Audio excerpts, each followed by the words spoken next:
오늘 이렇게 세례식 또한 유아 세례식을 베풀 수 있어서 너무나 다시 한번 감사합니다. 또 우리 주변에서 얼마나 많은 분들이 기도와 눈물이 있었을까라는 생각을 하게 되었는데 우리 모두가 같이 품어야 될 귀한 지체들입니다. 여러분들 관심을 가지시고 이들이 믿음 안에서 잘 성장할 수 있도록 물심양령으로 많이 도와주시면 너무 감사하겠습니다.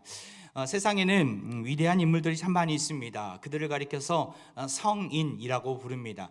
세계 4대 성인이 누구인지 아십니까? 우리가 잘 알고 있는 공자가 있고 석가모니, 소크라테스, 그리고 예수님을 들 수 있다고 합니다. 뛰어난 인품과 탁월한 가르침을 통해서 지금까지 많은 영향력을 끼친 인물들이 이들이죠. 하지만 예수님은 세상 사람들 보기에는 4대 성인 안으로 들어가는 위대한 인물로만 보일지 모르지만 사실 이 3명의 다른 성인들과는 전혀 다른 분이시기도 합니다. 그분은 하나님의 아들로 이 땅 가운데 오셔서 죽음에서 부활하신 분이시기 때문에 그러합니다. 다른 성인들은 죽었다가 그 무덤에 머물러 있게 되지만 예수님은 무덤에서 다시 살아나 부활하셔서 승천하시고 500명이 넘는 사람들이 다 예수님의 부활하신 장면 또한 승천하신 장면들 다 본 적이 있지 않습니까? 신약 성경을 읽다 보면 바울이 이렇게 증언하고 있습니다. 고린도전서 15장 6절인데요. 그 후에 500여 형제에게 일시에 보이셨나니 그 중에 지금까지 대다수는 살아있고 어떤 사람은 잠들었으며, 예수님이 부활 승천하시고 나서 그 모든 것들 다 보았던 사람들이 500명이 넘는 사람들이 있다라는 것이죠. 그리고 고린도 전서를 기록할 그 당시에도 그 사람들이 아직 죽지 않고 다 보았던 사람들이 다 살아있고 그들이 다 증인으로서 역할을 감당하고 있다. 이것을 지금 바울은 이야기하고 있는 것입니다. 우리 예수님은 부활하셨습니다. 여러분 믿으십니까? 우리 옆에 분에게 다시 한번 고백하겠습니다. 예수님은 부활하셨습니다. 우리 예수님은 정말 부활하셨습니다. 사망 권세를 이기시고 부활하신 예수님은 창세 전부터 하나님께서 약속하셨던 귀한 분이십니다. 저는 여러분과 함께 예수님의 부활이 나에게 어떤 의미가 있는가, 동시에 예수님의 부활하신 이 소식은 언제부터 이야기가 되어졌는가, 특별히 창세 때 일어난 일들을 가지고 함께 좀 나누기를 원합니다. 우리가 잘 알고 있듯이 창세기 1장과 2장은 아름다운 창조의 이야기가 담겨져 있습니다. 세상과 인간을 창조하시면서 하나님은 보시기에 심히 좋았더라 평가하십니다. 너무나 아름답고 완전하고 완벽한, 말로 형용할 수 없는 고귀한 세상이 창조 시대였던 것이죠. 근데 3장에 와서 그런데라는 접속사가 붙으면서 상황이 완전히 달라지게 됩니다. 바로 마귀를 대표했던 뱀이 등장했던 것이죠. 우리가 잘 알고 있듯이 이 뱀의 등장으로 인해서 인류는 죄악의 나락에 떨어지게 됩니다. 바로 이 선악과 사건 때문에 그러합니다. 간단하게 설명을 드리면 이 간교했던 뱀이 거짓말로 먼저 여자를 유혹합니다. 여자는 그 거짓말을 고지굿대로 다 듣고 남자를, 아담을 유혹합니다. 그리고 그들은 하나님이 되고자, 내가 신이 되고자 바로 먹지 말라고 했던 선악을 알게 하는 나무의 열매를 먹게 됩니다. 결국에는 너무나 완벽하고 완전했던 그 에덴 동산이 금세 죄악의 어두움 가운데 임하게 되고, 안타깝게도 죄의 그림자가 그들의 눈을 멀게 만들게 됩니다. 죄가 무엇입니까? 바로 불순종이 죄입니다. 불순종. 하나님 말씀을 거역하고 내 마음대로 살겠다라고 하는 것이 죄의 시작입니다. 아담과 하와는 바로 하나님이 되고자 했던 것이죠. 그리고 하나님이 되어서 내가 신이야라고 고백하면서 죄악의 구렁텅이 가운데 스스로를 몰아넣은 것입니다. 결국 죄의 이러한 영향력은 그들의 삶을 송두리째 바꿔버리게 됩니다. 아니, 그들뿐만 아니라 모든 인류를 다 그 에덴 동산에서 쫓겨나 죄의 자리에 머물도록 만들어버린 것이죠. 이 죄로 인한 영향력은 총 4가지를 들 수 있는데, 죄로 인한 깨어짐, 어떻게 보면 분리를 의미합니다. 먼저는 하나님으로부터 멀어졌다라는 거예요. 하나님으로부터 분리가 생기게 됩니다.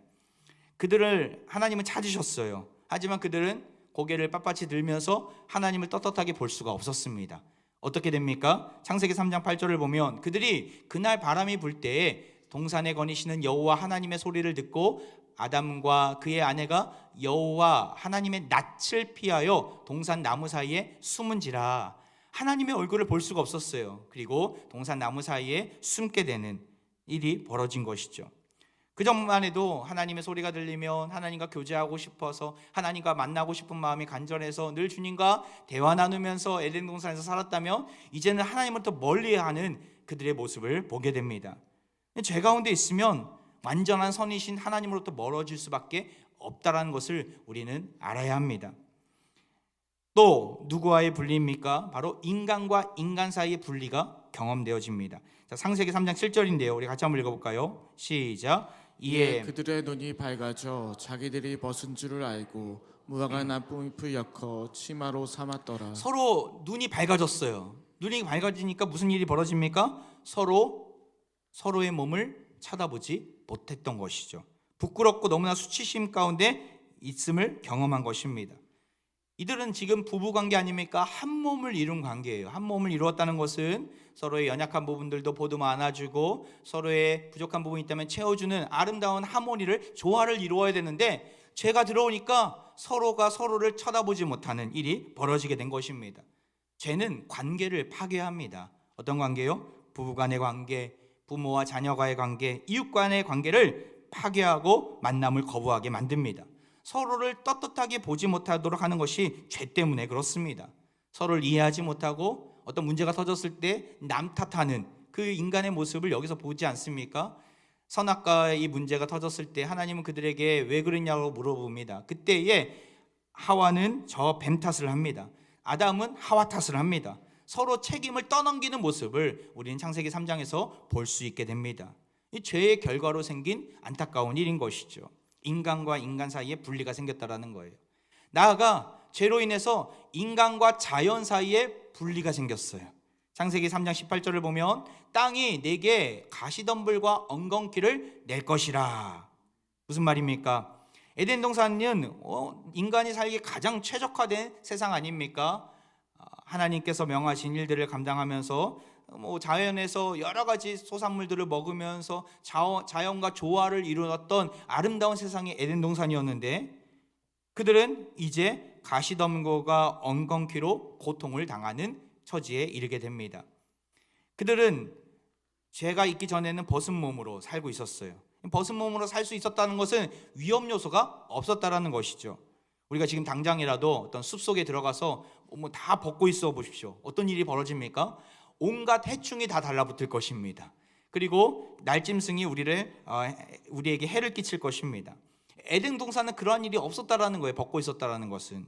그만큼 죄로 물들기 전에 에덴 동산은 인간과 자연 서로를 해치지 않고 아름다운 하모니를 이루는 그런 이상적인 곳이었습니다. 나아가 에덴에서 아담은 노동하는 일이 너무나 즐거웠습니다. 하나님께서 아담에게 부탁하신 일이 무엇입니까? 그의 사명이 무엇이었습니까? 바로 생물들에게 이름을 짓는 일이었습니다. 생물들, 짐승들에게 이름을 적으면서 하나님께서 나에게 주신 사명을 온전히 이루면서 그는 기쁨을 누렸어요.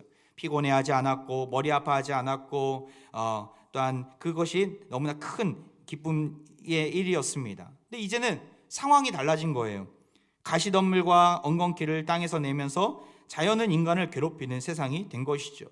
열심히 땀을 흘려야만, 밭을 기경해야, 일해야만 겨우겨우 먹고 살 수 있는 세상이 도래한 것입니다. 이것은 다 죄로 인해 생긴 결과입니다. 마지막으로 어떤 분리가 생깁니까? 바로 생명과의 분리가 생기게 됩니다. 창세기 3장 19절 말씀 같이 읽겠습니다. 시작. 내가 흙으로 돌아갈 때까지 얼굴에 땀을 흘려야 먹을 것을 먹으리니 내가 그것에서 취함을 입었음이라. 너는 흙이니 흙으로 돌아갈 것이니라 하시니라. 흙으로 지음받은 인간이 죽음에 이르게 된다라는 의미입니다.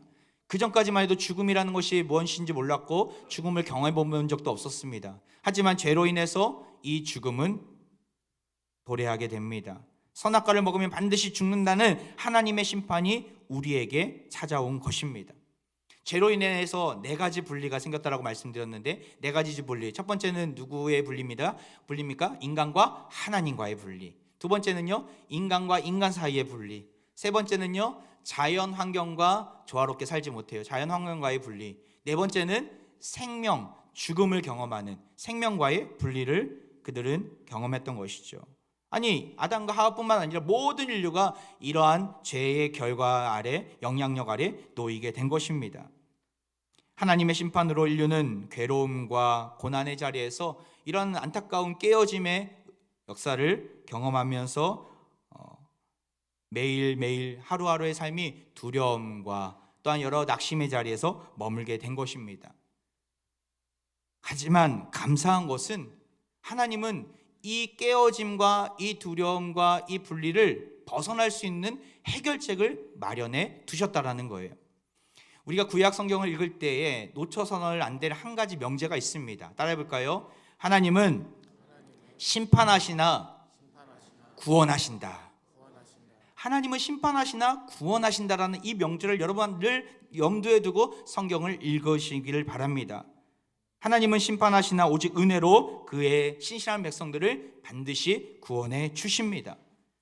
이것을 어떻게 보여주셨습니까? 오늘 본문 그 전에 보면은 하나님이 이 죄악 가운데 있었던 아담과 하와를 향해서 질문을 하세요. 뭐라고 질문하십니까? 9절을 보면 네가 어디 있느냐? 11절을 보면 누가 너의 벗었음을 네게 알렸느냐? 그 나무의 열매를 네가 먹었느냐? 13절에 네가 어찌하여 이렇게 하였느냐? 여러분, 하나님이 왜 이 질문을 하실까요? 하나님이 궁금해서 그렇습니까? 하나님은 전지하신 분이신 줄 믿습니다. 하나님 모든 것을 다 아시는 분이세요. 하나님이 궁금해서 아담에게 물어보기 위해서 이 질문을 하시는 것입니까? 아닙니다. 이 질문을 하신 이유가 무엇이냐면 관계 회복을 하기 위해서 기회를 주시는 거예요. 우리가 자녀를 키울 때 아이가 너무나 뻔한 거짓말을 할 때가 있습니다. 점점 머리가 커지니까 어떤 지능적이고 고도화된 거짓말을 합니다. 저희 아이가 이제 둘째가 이제 초등학교 6학년인데 그렇더라고요. 사춘기랑 맞물려 있어갖고 어떤 자기가 사고 싶은 물건이 있어요. 이 물건을 이제 사고자 저희한테 조릅니다. 나에게는 실권이 없단다. 네 엄마가 모든 걸 가지고 있단다. 엄마한테 가서 물어보려. 엄마한테 보냅니다.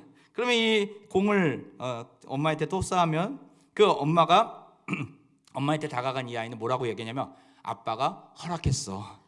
아빠가 허락했으니까 엄마도 허락해야 돼. 이렇게 강요를 하죠. 거꾸로도 많이 합니다. 아내한테 먼저 가는데 아빠한테 가서 물어봐 그러면은 다가와서 엄마가 허락했으니까 이걸 꼭 사야 돼. 이렇게 거짓말을 할 때가 있습니다. 처음에는 제가 속아 넘어갔죠. 근데 나중에 보니까 아니더라고요. 이제는 삼자 대면을 합니다. 엄마 데리고 와봐. 엄마한테 물어보고 살게. 꼭 물어보고 결정할 때가 많이 있습니다. 이 아이가 뻔한 거짓말을 할 때 우리는 어떻게 대응합니까? 정말이야? 사실이야? 맞아? 묻고 또 묻습니다. 그게 부모의 마음이라는 거예요. 무슨 말입니까? 자녀에게 정직하게 말할 수 있는 기회를 주는 거예요. 자녀를 사랑하기 때문에 용서해 주고자 하는 마음으로 물어보는 것이죠. 오늘 본문에 나온 하나님께서 아담과 하와에게 이렇게 질문하고 또 질문하는 이유가 무엇입니까? 몰라서 그런 게 아니라 그 아담과 하와에게 다시금 죄를 회복할 수 있는 기회를 주시는 것입니다. 하나님 우리에게 이렇게 말씀으로 다가와 주십니다. 하나님께서 말씀으로 만나 주실 때에 여러분 하나님의 그 말씀 앞에서 돌아오시길 바랍니다. 기회를 주시는 거예요. 나에게 바로 심판을 내리시는 분이 아니라 하나님의 사랑하는 백성들이 고통당하지 않도록 죄의 구렁텅이에서 허우적대면서 네 가지 분리를 경험하지 않도록 하나님의 거룩한 자녀로 다시금 회복될 수 있도록 기회를 주실 때에 그 손을 내미시는 하나님의 손을 붙잡고 나아가시길 바랍니다. 하나님은 아담과 하와에게 사랑을 가지고 질문하시면서 나아가셨습니다. 그리고 죄를 해결하실 수 있는 방법도 가르쳐 주십니다. 14절부터 19절까지를 보면 여러 심판의 메시지가 각 대상별로 임하게 됩니다. 먼저는 뱀에게, 나아가 아담에게, 또 하와에게 고통이 되는 심판의 메시지를 주시는데 이건 다 징계의 메시지예요. 부정적인 메시지죠. 하지만 단 하나의 메시지만큼은 회복의 메시지를 주십니다. 우리가 아까 읽었던 15절 말씀이 그러합니다. 우리 15절 말씀 같이 한번 읽어볼까요? 시작. 내가 너로 여자와 원수가 되게 하고 내 원수도 여자의 후손과 원수가 되게 하리니 여자의 후손은 내 머리를 상하게 할 것이요 너는 그의 발꿈치를 상하게 할 것이니라 하시고, 이 메시지는 마귀에게는 심판의 징계의 메시지지만 우리 인간에게 있어서는 아주 놀라운 회복의 메시지인 것이죠. 하나님은 죄를 해결할 수 있는 방황하고 발꿈치가 상하는 안타까운 일이 벌어지지만 결국엔 누가 이긴다는 거예요? 여자의 후손이 승리할 것임을 우리에게 가르쳐주고 있는 말씀입니다. 이 여자의 후손이 누구입니까? 바로 여자의 뱃속에 나온 모든 자를 의미합니다. 여기서 여자의 뱃속에서 나오지 않는 분이 계십니까 혹시? 없잖아요. 하나님을 믿는 모든 백성들을 의미하는데, 그런 가운데서도 뱀과 싸울 수 있는 자가 누구입니까? 바로 죄가 없는 자입니다. 여자의 뱃속에서 나온 자 중에 죄가 없는 분이 누구입니까? 유일한 한 명밖에 없어요. 바로 예수 그리스도이십니다. 히브리서 4장 15절에 이런 말씀이 있어요. 우리에게 있는 대제사장은 우리의 연약함을 동정하지 못하실 리가 아니요 모든 일에 우리와 똑같이 시험을 받으신 이로되 죄는 없으시니라. 이 대제사장이 누구이십니까? 죄가 없으신 예수 그리스도이심을 여러분 기억하시기 바랍니다. 예수님이 여자의 후손 중에 대표라는 것이죠. 나아가 여자의 후손은 누구입니까? 예수님을 따르는 모든 제자들, 예수님의 보혈의 능력을 힘입은 모든 백성들이 여자의 후손이 되는 것입니다. 우리 예수님은 사탄의 유혹에 빠지지 않고 영원한 승리를 거두셨습니다. 그 승리의 절정, 그 승리의 극치가 어디입니까? 부활인 것임을 여러분 기억하시기 바랍니다. 사망 권세를 이기셨다는 것은 모든 악한 사탄 마귀에게 승리를 선포하시고 이기셨다는 의미인 것이죠. 고린도서 15장 54절에 보면 사망을 삼키고 이기리라고 기록된 말씀이 이루어지리라. 사망을 삼키고 이기신 부활 사건이 마귀의 목을 비틀고 죽인 사건입니다. 사망 권세를 이기시고 부활하신 예수님은 모든 믿는 자들이 가야 될 길을 미리 보여주셨고 제시하신 것입니다. 그렇게 고린도전서 15장 20절에 보면 그는 잠자는 자들의 첫 열매가 되셨다라고 성경은 우리에게 선언하고 있습니다. 모든 믿는 자들에게는 이런 놀라운 부활의 능력이 주어질 것임을 여러분 기억하시기 바랍니다. 오늘 이 15절 말씀을 가리켜서 성경학자들은 원복음이다라고 이야기합니다. 예전에 우리가 원시복음이라는 단어를 썼는데 사실은 더 정확한 말로는 원복음이 맞습니다. 최초의 복음이라는 것이죠. 프로코 유앙겔리온, 또한 머더 프라미스라는 의미가 담겨져 있는 이 원복음, 이 놀라운 복음을 창세 전부터 그리고 창세 때에 하나님은 이미 우리에게 보여주신 거예요. 예수 그리스도가 이 땅 가운데 와서 너희들이 모든 죄와 허물들을 다 씻어주시고 우리에게 부활의 영광을 맛보게 하실 것임을, 승리케 하실 것을 미리 보여주신 사건이 바로 이 선악과 사건이고 또한 이 여자의 후손에 대한 예언의 말씀인 것입니다. 이 놀라운 복음을 늘 기억하라고 하나님은 수치심과 두려움 가운데서 허우적대던 그 아담과 하와에게 놀라운 선물까지 주십니다. 그 선물이 오늘 본문 마지막 절에 나와 있는데 같이 읽어보겠습니다. 21절 말씀 시작. 여호와 하나님이 아담과 그의 아내를 위하여 가죽옷을 지어 입히시니라. 아멘. 불순종하고 하나님을 떠났던 이들을 뭐가 좋다고 하나님은 선물까지 주십니까? 그들을 끝까지 사랑하시기 위해서, 또한 그들에게 그 사랑을 보여주시고 간직하라고 그들을 위하여 이 가죽옷을 지어 입혀주신 것이죠. 이 가죽옷은 아마도 세상에서 가장 귀한 가죽옷일 것입니다. 돈으로 환산할 수 없고 아무리 비싼 그런 명품이라 할지라도 이 가죽옷과는 비교할 수 없는 것이겠죠. 하나님이 직접 지어 만드신 가죽옷, 이 가죽옷이 의미하는 것이 무엇입니까? 이 가죽옷은요 예수 그리스도를 상징하고 있습니다. 가죽옷을 만들려면 무엇이 필요합니까? 가죽이 필요해요. 가죽을 얻으려면 동물을 죽여야만 합니다. 피 흘림을 이야기하는 것이죠. 피 흘림을 통해서 얻은 이 가죽옷으로 그의 죄가 가리워지고 사해지고 거룩한 하나님의 나라의 백성이 되었다는 것을 보여주신 것입니다. 아담은 즉시 죽어도 마땅한 자였습니다. 하지만 그럼에도 하나님은 그를 품어주셨고 안아주셨고 끊임없이 그에게 질문을 던지면서 살아날 수 있는 기회를 주셨고, 나아가 예수 그리스도를 약속하시면서 그에게 가죽옷까지 지어 주셨습니다. 이 놀라운 사랑과 하나님의 큰 구원의 계획을 아담이 깨달았음을 우리는 보게 됩니다. 무엇을 보면 알 수 있냐면 이름 짓는 일을 통해서 알 수 있어요. 아담이 믿음이 있었을까 없었을까? 믿음이 있었구나라는 것을 이 구절을 통해서 우리는 다시금 확인하게 됩니다. 어떤 구절이냐면 20절 말씀이에요. 우리 같이 한번 읽어보겠습니다. 시작. 아담이 그의 아내의 이름을 하와라 불렀으니 그는 모든 산자의 어머니가 됨이더라. 아담은 모든 생물들에게 이름을 짓는 사명을 얻었던 자였습니다. 그런데 딱 한 사람에게는 이름을 짓지 못했던 것 같아요. 그 사이에 선악과 사건이 터진 것이죠. 자기가 사랑했던 분신과 같은 바로 이 아내에게 이름을 지어줘야 되는데 뭐라고 지어야 될지 모르는 상황 가운데 있다가 이 선악과 사건이 터진 것입니다. 선악과를 통해서 하나님의 심판과 구원의 계획을 그는 알게 됩니다. 그리고 그 구원의 계획을 이 이름 안에 넣게 됩니다. 하와라는 이름의 뜻이 무엇인지 아십니까? 우리는 하와라는 이름을 정말 많이 아담과 하와 언급하지만 정작 그 이름의 뜻이 무엇인지 모를 때가 많아요. 하와라는 이름 안에는 생명이라는 이름이 뜻이 담겨져 있습니다. 무엇이라고요? 생명. 심판하시고 우리에게 죽음이 주어졌지만 하나님은 신락과 같은 생명을 우리에게 약속하셨다는 것을 그는 깨닫고 자기의 분신과 같은 하와에게 또한 여자의 후손에게서 메시아가 나올 것임을 그는 알았기 때문에 그 하와를 통해서 계속해서 생명이 흘러갈 것을 알았기 때문에 하와의 그 아내의 이름에게 하와라는 생명이라는 이름을 넣은 것입니다. 그리고 하와를 부를 때마다 생명을 주시는 메시아가 올 것임을 그는 고백하게 되는 것이죠.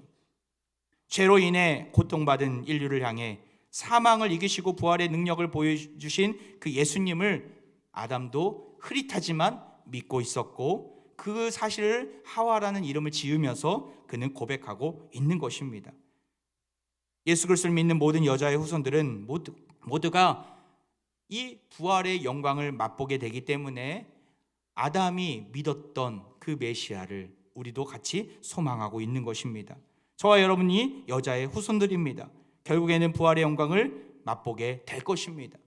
오늘 부활절을 맞이하면서 또한 세례식과 또한 우리 유아 세례식을 우리가 경험하면서 다시금 이 복음을 회복하기를 원합니다. 원복음, 하나님께서 우리에게 창세 때부터 예정하시고 보여주신 이 복음이 회복되어야, 이 복음이 나의 삶 가운데 실제가 되어야 이 고통 많고 고난 많은 세상을 우리가 이겨나가며 승리를 선포하며 나아갈 수 있는 것입니다. 말씀을 마무리합니다. 사랑하는 화평가족 여러분, 부활주일을 맞이하는 이때 우리가 확신해야 되는 것이 무엇입니까? 죄의 권세 아래서 우리는 많은 것들을 깨어짐을 경험하고 어려움을 경험하고 분리를 경험하게 됩니다. 앞서 말씀드렸던 하나님과의 관계가 깨어지고 인간과 인간과의 관계가 깨어지고 자연과 인간과의 관계가 깨어지고 무엇보다도 사망이 우리 앞에 있음을 보면서 낙심하고 좌절하며 여러 질병 앞에서 우리는 깨어짐을 경험하게 됩니다. 하루하루 살아가는 것이 너무나 피곤하고 버겁고 고달픈 인생길일지라도 우리가 확신해야 되는 것은 무엇입니까? 바로 이 땅에서 승리를 선포하신 예수님께서 우리에게 부활의 능력을 약속하셨음을 기억하시기 바랍니다. 요한복음 16장 33절 우리 마지막인데요. 같이 읽어보겠습니다. 시작. 이것을 너에게 이르는 것은 너희로 내 안에서 평안을 누리게 하려 함이라. 세상에서는 너희가 환난을 당하나 담대하라. 내가 세상을 이겼노라. 할렐루야. 담대하시기 바랍니다. 강하고 담대한 믿음을 가지고 이 고난 많은 세상을 향해서 부활을 선포하고 승리를 선포하며 나아가시길 바랍니다. 주님이 우리와 함께 계십니다. 마귀가 계획했던 사망과 권세는 사라졌고 예수님은 그 모든 것들을 깨뜨리시고 부활하셨습니다. 지금도 이 부활의 능력은 유효합니다. 생명의 빛을 비추고 계십니다. 오늘 나눈 이 원복음을 믿으시기 바랍니다. 불안한 현실 가운데 낙심하지 마시고 오늘도 부활하신 주님을 끝까지 신뢰하시고 담대히 이 험난한 세상을 향해서 부활의 소망을 선포하며 나아가는 사랑하는 모든 화평가족들 되기를 주의 이름으로 축원드립니다. 이제 우리 함께 찬양하며 나아가는데요. 부활절 어린 양의 피로 나의 삶의 문이 열렸습니다. 난 주보혈 아래 있습니다. 그 어떠한 원수의 공격에도 넘어지지 않겠습니다. 우리 믿음으로 고백하며 함께 찬양하며 나갑니다.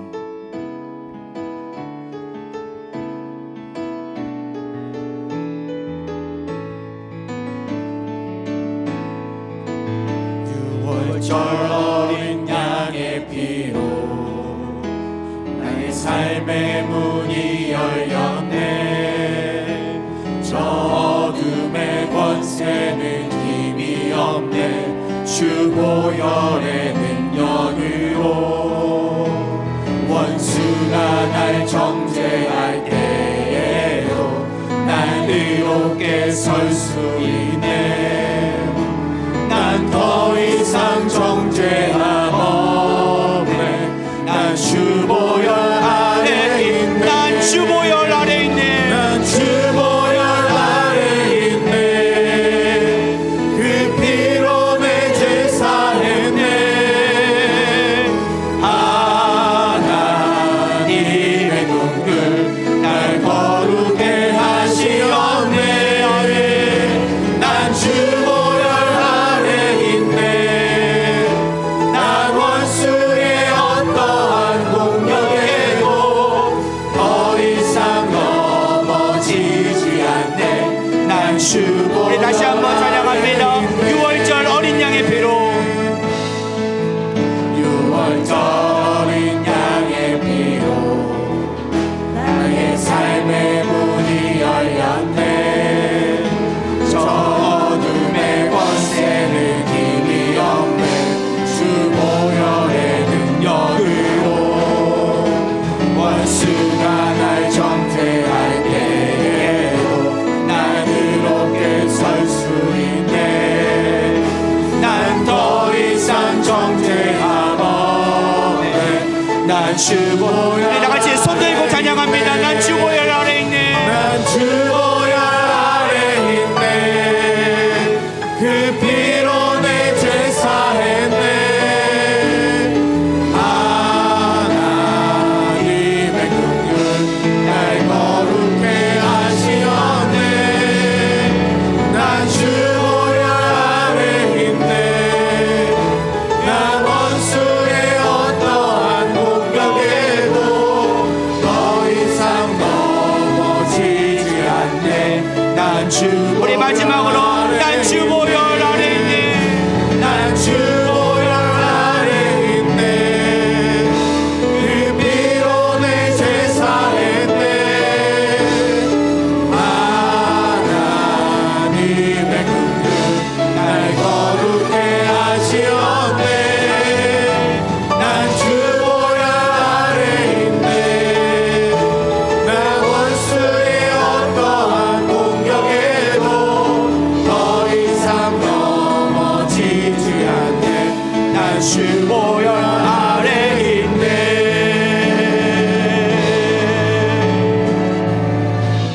할렐루야.